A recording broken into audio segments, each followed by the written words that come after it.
అంటే మనకి అక్షర జ్ఞానం కలిగితే మనకి ఏది ఇస్తుంది అనేది జనాల్లో చేసేది తీసుకురావాలి. ఫస్ట్ మనకి గ్రామీణ ప్రాంతానికి వెళ్ళినప్పుడు ఎందుకు దానికి చదువులు ఉపయోగం ఉందండి అని అడుగుతారు. మనం చెప్పే కన్నా చేసి చూపించామనుకోండి వాడికి బాగా అట్రాక్ట్ అవుతుంది. బాలకార్మిక వ్యవస్థను నిర్మూలించే ప్రయత్నంలో పిల్లల దగ్గరికి వెళ్ళినప్పుడు నా కుర్రాడు నాకు 500 తెస్తున్నాడండి వేళ నేను స్కూల్ పంపించి ఏం చేయమంటారని అడిగాడు. వాడిని కొంచెం మోటివేట్ చేయండి సార్ అందరికీ ఒకసారి ఏమి చూపించండి సార్ చూపించండి అందరికీ చూపించండి సార్ మామూలు అందరికీ లేదు అందరూ నాకు చూపించండి అంటే అక్షరాలు కానీ ఏమైనా మనకి అక్షర జ్ఞానం కలిగితే మీకేమిస్తుంది అనేది చెప్పడం కోసం వచ్చే మెథడ్ దాన్ని కోడ్ చేసాను మెథడ్. అంటే నువ్వు సాధారణంగా కూలి పనికి వెళ్తే 100 తెచ్చుకుంటావు 200 తెచ్చుకుంటావు. నేను స్టార్టింగ్ మ్యాచ్ ఇస్తున్నాడు అనమాట. ఒక 50 రూపాయలు తెచ్చుకునేవాడు 2002లో మాట చెప్తున్నాడు. 50 రూపాయలు తెచ్చుకుంటావు 100 రూపాయలు తెచ్చుకుంటావు. బట్ నీ కుర్రాడిని స్కూల్కి పంపిస్తే శాశ్వతంగా ఏం తెచ్చుకుంటాడో నేను నీకు చూపిస్తానని చెప్పి కోడ్ చేయండి. చేసినా మంచి ఇంకో కోడ్ మంచి మంటున్నాను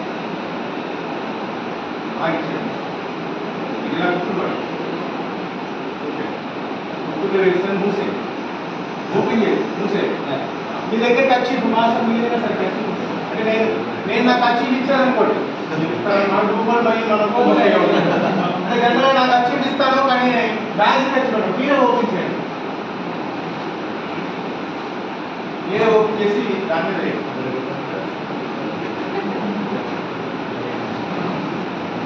మా శ్రీనివాస్ గారు బ్యాలెన్స్ చేస్తారు తన ఖర్చు పట్టుకుని ఎఫ్ఎల్ఎన్ పవర్ అని చెప్పి చూసాను.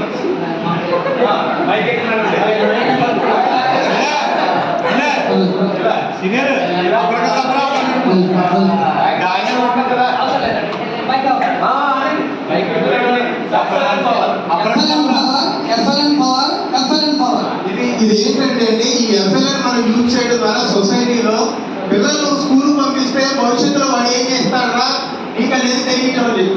ఓపెన్ చేశారు ఇదే ఖర్చు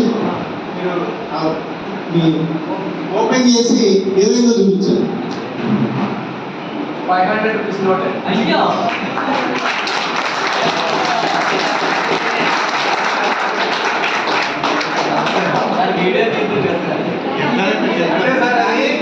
నువ్వు ఈ రోజు 50 రూపాయలు సంపాదించుకుంటున్నావు.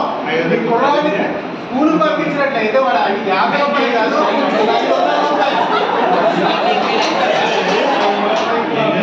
అలా 500 ఎకరాలు కోసం సంపాదించుకునే స్థాయికి మనం తీసుకెళ్ళొచ్చా అని చెప్పగలిగితే కొంతమంది స్కూల్కి పంపించారు.